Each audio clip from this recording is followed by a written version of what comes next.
नमो महाकश्यप मातंगाय. जय भीम, जय लवजी. सर्वप्रथम मी माझा परिचय देतो.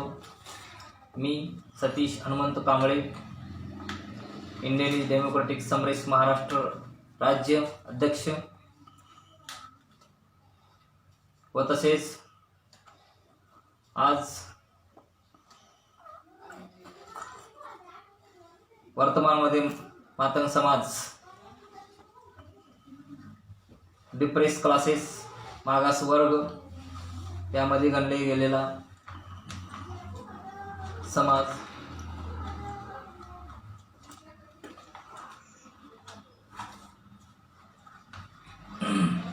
होय. मागास वर्ग म्हणजे पिढ्यानपिढी त्या समूह वर्गाला अधिकारापासून वंचित ठेवले गेले, त्यास बहिष्कृत केले गेलेल्या समूहास डिप्रेस क्लास, मागासवर्ग असे म्हणतात. त्याच समूहातील एक घटक मातंग समाज युवक काही केले असता रस्त्यावरची लढाई व तसेच न्यायालयीन लढाई आणि शैक्षणिक लढाई लढत असलेला दिसत नाही. काही लोक शैक्षणिक लढाई व रस्त्यावरची लढाई आणि न्यायालयीन लढाई लढत आहेत, नाही असे काही नाही. पण ज्या प्रमाणामध्ये मातंग समाज प्रगतीच्या पथावर चालला पाहिजे होता त्याप्रमाणे प्रगतीच्या पथावर दिसत नाही. तो आपली लढाई आत्मभान विसरून बसलेला आहे असे दिसत आहे. म्हणून तो आत्मभान का विसरला आहे याचा शोध आपल्याला घ्यावा लागेल. म्हणून ज्या समाजाचा इतिहास त्या समाजाला माहीत होत नाही तोपर्यंत त्या समाजाची प्रगती होणे अशक्य. म्हणून आपल्याला आपला इतिहास पुराव्यानिशी आणि लिखित स्वरूपाचा अवगत होणे गरजेचे आहे. म्हणून आपल्याला आपल्या अस्तित्वाची जाण जोपर्यंत होत नाही तोपर्यंत आपण प्रगतीच्या दिशेकडे वाटचाल करू शकणार नाही. म्हणून आपल्या पूर्वजाचा इतिहास व भूगोल पुराव्यानिशी आपल्याला माहीत असला पाहिजे. म्हणून त्यासाठी आपला शत्रू कोण, मित्र कोण, आपला सोबती कोण याची आपल्याला जाण झाली पाहिजे. व तसेच आज आम्हाला आपल्या शत्रूची जाण नाही, मित्राची जाण नाही, ज्ञात नाही आणि आपल्या सोबतीची सुद्धा ज्ञात नाही. आपले संबंध कोणाशी घट्ट बांधले गेले याचाही ज्ञात नाही.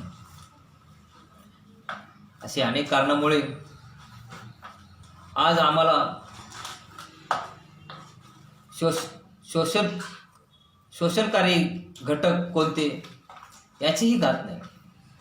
म्हणून संघर्ष कोणाशी करणार तेही ज्ञात नाही.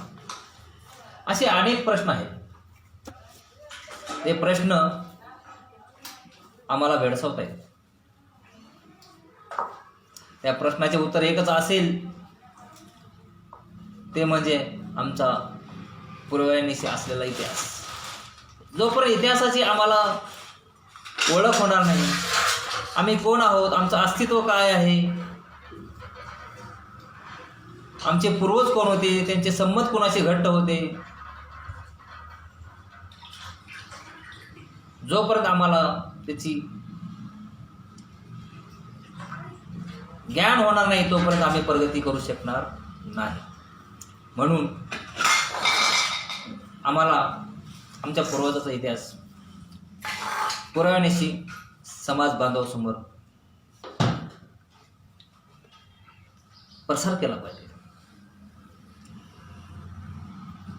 आमचा इतिहास, अंग जनपद राजा, अंग मातंग, हत्तीगणाचा राजा कौशल प्रसन्नजीत मातंग आणि गौतम बुद्ध यांचे शिष्य महाकश्यप मातंग यांनी बौद्ध धर्माचा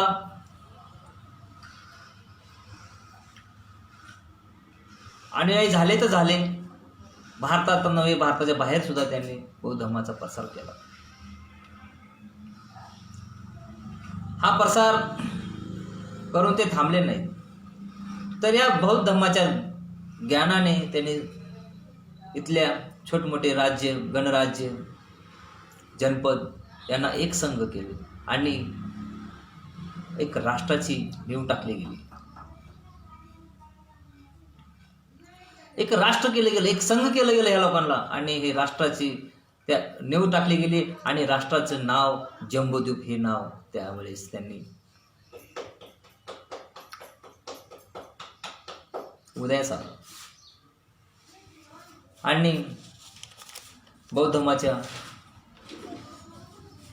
बुद्धांचा मार्गाचा अवलंब करून त्यांनी बहुजनाचा दबदबा त्यावेळेस पूर्व विश्वामध्ये दबदबा कायम केला.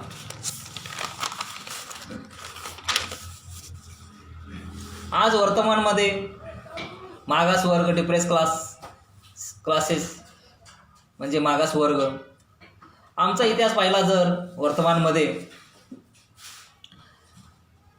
त्या इतिहासाला भूगोल नाही, पुरावा नाही, ठिकाण नाही, लिखित आहे परंतु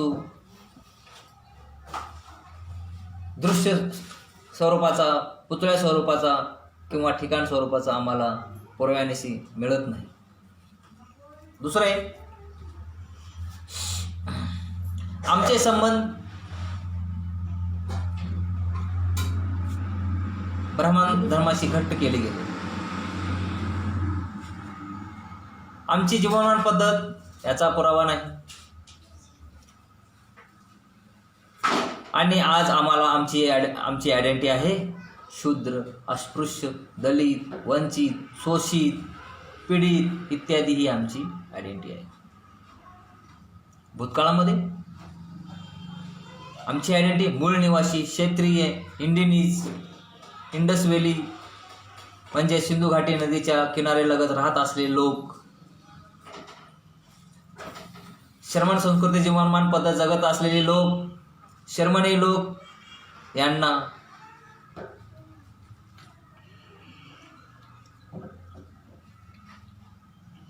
त्यावेळेस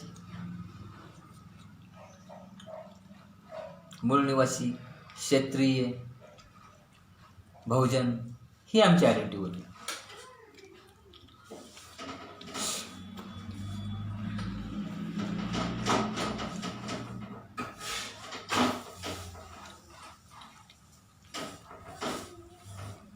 आज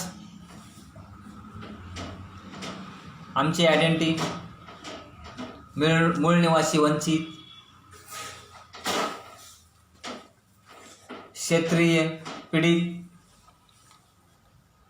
शर्मनीय, शूद्र, इंडियनीज, डिप्रेस क्लासेस असे म्हणता येईल. भूतकाळ आणि वर्तमान आपल्याला जोपर्यंत जोडता येणार नाही तोपर्यंत आमच्या इमारतीचा पाया मजबूत होणार नाही. आमचा पाया जोपर्यंत मजबूत होणार नाही तोपर्यंत इमारत परिपूर्ण राहणार नाही. म्हणून जोपर्यंत आम्ही आमचा इतिहास, खरा इतिहास समाजापुढे पोहोचणार नाही तोपर्यंत आमचा समाज प्रगतीच्या पथावर वाटचाल करताना दिसणार नाही. अनेक षडयंत्र करून आम्हाला गुमराह करण्यात आलेला आहे.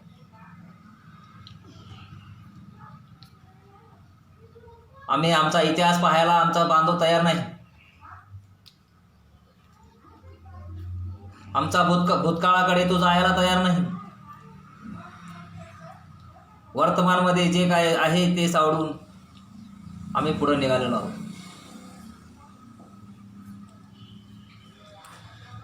जोपर्यंत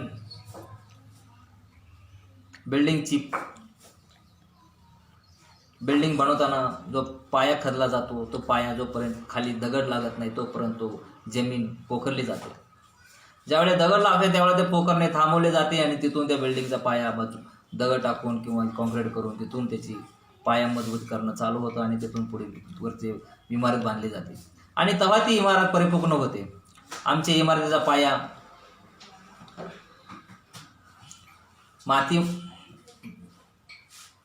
जमिनीमध्ये तर आहे, परंतु आम्ही पोखरलेल्या मातीपर्यंतच आमचा पाया पोहोचलेला आहे. आम्हाला मातीच्याही पुढं खाली जाऊन आम्हाला पाषाण जिथं लागेल, दगड जिथं लागेल तिथपर्यंत आम्हाला भूतकाळामध्ये जावंच लागेल.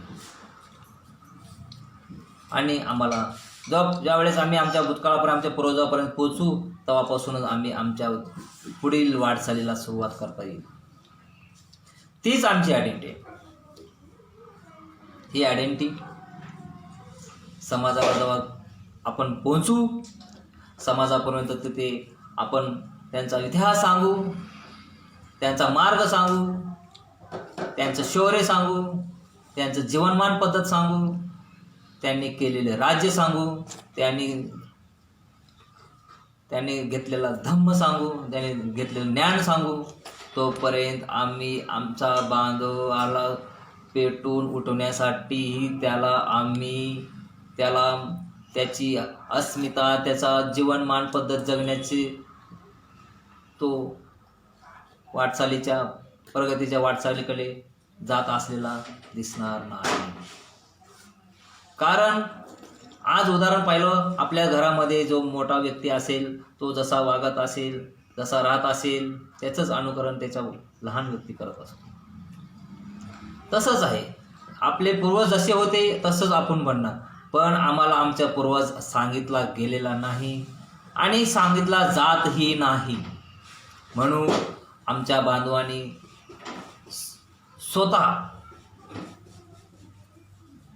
स्वतः पडताळून पहा, स्वतः इतिहास वाचा, स्वतः इतिहासामधील आपले पूर्वजांचा इतिहास पुस्तके लेखकाद्वारे लिहिले गेलेले आहेत. प्रसन्नजी मातंग, आदी मांग मातंग महापुरुषांचा इतिहास पुस्तक अवेलेबल आहे. महाकश्यप मातंग चीनमध्ये जाऊन बौद्ध धर्माचा प्रसार केला. हा इतिहास 6वीच्या पुस्तकामध्ये त्याचा उल्लेख आहे. चीनमध्ये पूर्ण तुम्हाला नेटवरती त्याची माहिती मिळेल.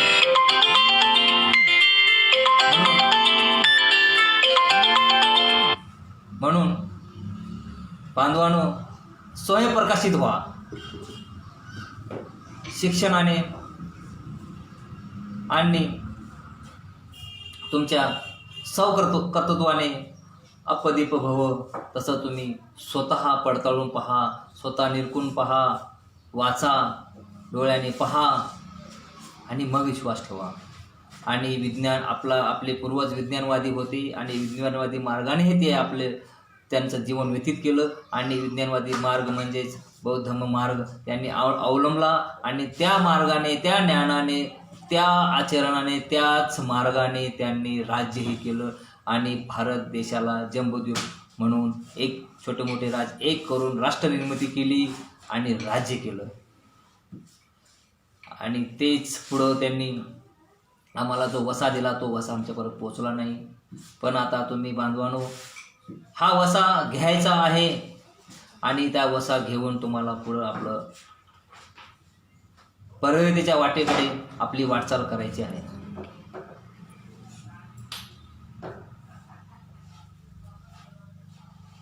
आम्हाला वस्ताद लहुजी साळवे सांगितले गेले, लोकशाहीर अण्णाभाऊसाठी सांगितले गेले. आम्ही त्यांचे पाईक आहोतच, परंतु आमचा भूतकाळही आम्हाला सांगितला गेला पाहिजे. आणि जेव्हा आम्हाला आमचा भूतकाळ कळेल तेव्हाच आमची लढाई कोणासोबत आहे, आमचे विरोधक कोण आहेत, आमचे शत्रू कोण आहेत, आमचे मित्र कोण आहेत आणि आमचे सोबती कोण आहे तोपर्यंत आम्हाला समजणार नाही. म्हणून आज कोणी काही सांगू, अनेक लोक, आणि मी काही सांगतो आहे म्हणून तुम्ही ऐकावं असंही नाही. तुम्ही स्वतः वाचा, तुम्ही स्वतः डोळ्याने वाचन करा, डोळ्याने पहा. आपल्या पूर्वजांचे इतिहास, लेणीमध्ये हत्तीवरती आपले मातंग राजे यांचे पुतळे आहेत. इतिहासामध्ये नोंद आहे. गुगलवरती पहा, मातंग राजा, मातंग यक्ष, प्रसन्नदी मातंग, हे हत्तीवरती यांचे पुतळ्यामध्ये त्यांचे चित्रण आहे.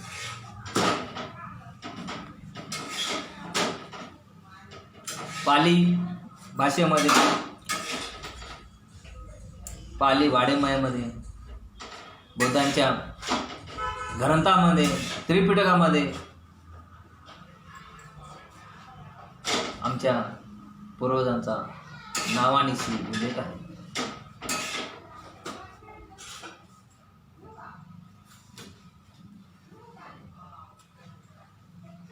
आणि दिशा निर्देश किंवा आपला मातंग समाजाची ओळख, आयडेंटिटी